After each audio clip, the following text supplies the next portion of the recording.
नमस्कार दर्शक बंधु यही सब जिले में छेचिव वर्षा आगामी 3 घंटा पर 8टी जिले में येलो वार्निंग जारी। तो कौन रही संपूर्ण अपडेट जाना ता पूर्व जदि आम चैनल को सब्सक्राइब करना एवं चैनल को सब्सक्राइब कर ऑन नोटिफिकेशन को ऑन कर दिंतु जहाद्वारा आग को यहीपरि अपडेट और नोटिफिकेशन सर्वप्रथम पाइपर। राज्यर 8टी जिला को सतर्क रहा परामर्श।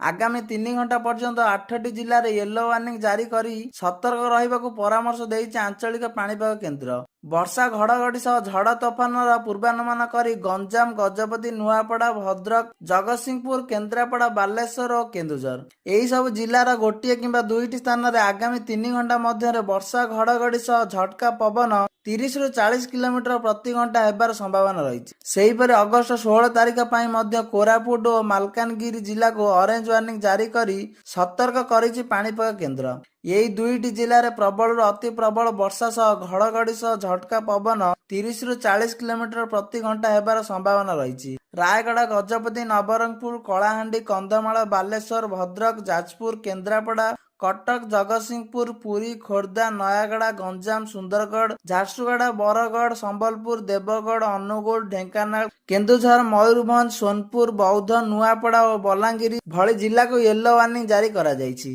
यही सब जिला गुड़िकर गोटे कि दुईटी स्थान में प्रबल वर्षा घड़घड़ी सह झटका पवन 30 ରୁ 40 किलोमीटर प्रति घंटा हेबार संभावना रही।